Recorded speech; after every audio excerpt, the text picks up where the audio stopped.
କେଉଁମାନେ ସ୍ୱର୍ଗ ରାଜ୍ୟର ଅଧିକାରୀ ହୋଇପାରିବେ? ପ୍ରଥମ, ଯେଉଁମାନେ କି ପ୍ରଭୁ ଖ୍ରୀଷ୍ଟଙ୍କଠାରେ ବିଶ୍ୱାସ କରିବେ ସେମାନେ ସ୍ୱର୍ଗ ରାଜ୍ୟର ଅଧିକାରୀ ହୋଇପାରିବେ। ଜହନ ଲିଖିତ ସୁସମାଚାର ତାହାର 3:16 ଲେଖାଯାଏ, କାରଣ ଈଶ୍ୱର ଜଗତକୁ ଏଡ଼େ ପ୍ରେମ କଲେ ଯେ ସେ ଆପଣା ଅଦ୍ୱିତୀୟ ପୁତ୍ରଙ୍କୁ ଦାନ କଲେ, ଯେପରି ଯେ କେହି ତାହାଙ୍କଠାରେ ବିଶ୍ୱାସ କରେ ସେ ବିନଷ୍ଟ ନ ହୋଇ ଅନନ୍ତ ଜୀବନ ପ୍ରାପ୍ତ ହୁଏ। ମୃତ୍ୟୁ ପରେ ମଧ୍ୟ ଜଣେ ବ୍ୟକ୍ତି ଅନନ୍ତ ଜୀବନ ପ୍ରାପ୍ତ ହୋଇଥାଏ। ଯଦି ପ୍ରଭୁ ଖ୍ରୀଷ୍ଟଙ୍କଠାରେ ଏହି ଜଗତରେ ବଞ୍ଚି ଥାଉ ଆମେମାନେ ବିଶ୍ୱାସ କରୁ ଏବଂ ଆମେମାନେ ତାହାଙ୍କୁ ପ୍ରଭୁ ବୋଲି ମାନୁ, ତାହେଲେ ଆମେମାନେ ଅନନ୍ତ ଜୀବନ ପ୍ରାପ୍ତ ହୋଇପାରିବା। ଆମେମାନେ ସ୍ୱର୍ଗ ରାଜ୍ୟରେ ମୃତ୍ୟୁ ପରେ ମଧ୍ୟ ଆମେମାନେ ଅନନ୍ତ କାଳ ପର୍ଯ୍ୟନ୍ତ ବାସ କରିପାରିବା। ଦ୍ୱିତୀୟ ବିଷୟ, ଯେଉଁମାନେ ପ୍ରଭୁ ଖ୍ରୀଷ୍ଟଙ୍କର ପ୍ରକୃତରେ ଅନୁସରଣ କରନ୍ତି ସେମାନେ ସ୍ୱର୍ଗ ରାଜ୍ୟର ଅଧିକାରୀ ହୋଇପାରିବେ। ଜହନ ଲିଖିତ ସୁସମାଚାର 14:6 ଲେଖାଯାଏ, ପ୍ରଭୁ ଖ୍ରୀଷ୍ଟ ସେଠାରେ କହୁଅଛନ୍ତି, ମୁଁ ପଥ ସତ୍ୟ ଏବଂ ଜୀବନ, ମୋ ଦେଇ ନ ଗଲେ କେହି ପିତାଙ୍କ ନିକଟକୁ ଯାଏ ନାହିଁ। ଅର୍ଥାତ୍ ପ୍ରଭୁ ଖ୍ରୀଷ୍ଟ ହିଁ ଏକମାତ୍ର ସତ୍ୟ ଏବଂ ଜୀବନ୍ତ ପରମେଶ୍ୱରଙ୍କ ପୁତ୍ର ପରମେଶ୍ୱର ଅଟନ୍ତି, ଯିଏକି ଆମମାନଙ୍କ ଜୀବନର ଉତ୍ସ ଅଟନ୍ତି, ଯାହାଙ୍କ ଦ୍ୱାରା କି ଆମେମାନେ ସ୍ୱର୍ଗ ରାଜ୍ୟକୁ ଯାଇପାରିବା। ସେ ହିଁ ପଥ ସତ୍ୟ ଏବଂ ଜୀବନ ଅଟନ୍ତି, ଯିଏକି ଆମମାନଙ୍କର ଏହି ଜାଗତିକ ମୃତ୍ୟୁ ପରେ ମଧ୍ୟ ଆମମାନଙ୍କୁ ଅନନ୍ତ ଜୀବନ ଦେଇପାରିବେ, ଆମମାନଙ୍କୁ ଈଶ୍ୱରଙ୍କ ସହିତ ପୁନର୍ମିଳନ କରାଇ ପାରିବେ, ଆମମାନଙ୍କୁ ସେ ସ୍ୱର୍ଗ ରାଜ୍ୟର ଅଧିକାରୀ କରାଇ ପାରିବେ। ସେଥିପାଇଁ ଆମେମାନେ ତାହାଙ୍କର ପ୍ରତ୍ୟେକ ସମୟରେ ଅନୁସରଣ କରୁ।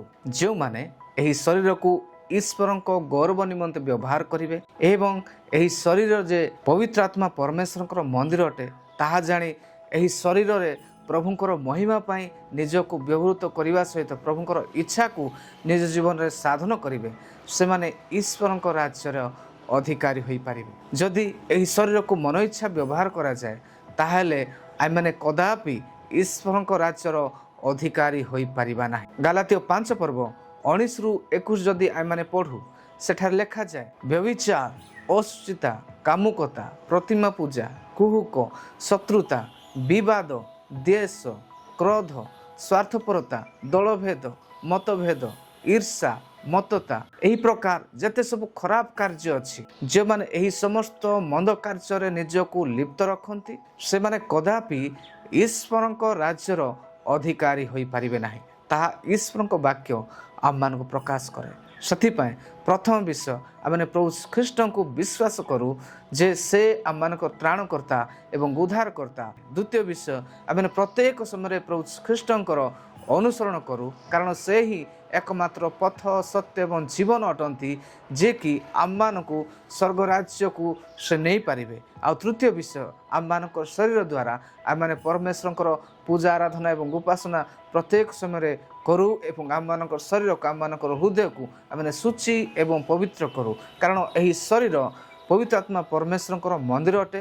ତାହାଙ୍କୁ ଆମେ ପ୍ରତ୍ୟେକ ସମୟରେ ଆମ ଜୀବନରେ ସ୍ଥାନ ଦେଇ ଆମେ ପରମେଶ୍ୱରଙ୍କର ଗୌରବ ପାଇଁ ବଞ୍ଚୁ, ଯଦ୍ୱାରା କି ଆମେମାନେ ଆମମାନଙ୍କର ଏହି ଜାଗତିକ ମୃତ୍ୟୁ ପରେ ମଧ୍ୟ ଆମେମାନେ ଆତ୍ମିକ ଭାବରେ ଯେତେବେଳେ ଆମେମାନେ ବଞ୍ଚିଥାଉ ସେହି ସମୟରେ ଆମେମାନେ ଈଶ୍ୱରଙ୍କ ରାଜ୍ୟର ଅଧିକାରୀ ହୋଇପାରିବା, ଅନନ୍ତ ଜୀବନ ପ୍ରାପ୍ତ ହୋଇପାରିବା, ଯେଉଁଠାରେ କି ଦୁଃଖ ନାହିଁ, କଷ୍ଟ ନାହିଁ, କ୍ଲେଶ ନାହିଁ। ସେହି ସ୍ୱର୍ଗ ରାଜ୍ୟରେ ଈଶ୍ୱରଙ୍କ ସହିତ ଆମେମାନେ ରହିପାରିବା। ପ୍ରଭୁ ଏହି ଅଳ୍ପ ଆଲୋଚନାରେ ଆମ ପ୍ରତ୍ୟେକଙ୍କୁ ଆଶୀର୍ବାଦ କରନ୍ତୁ। ଆମେନ୍।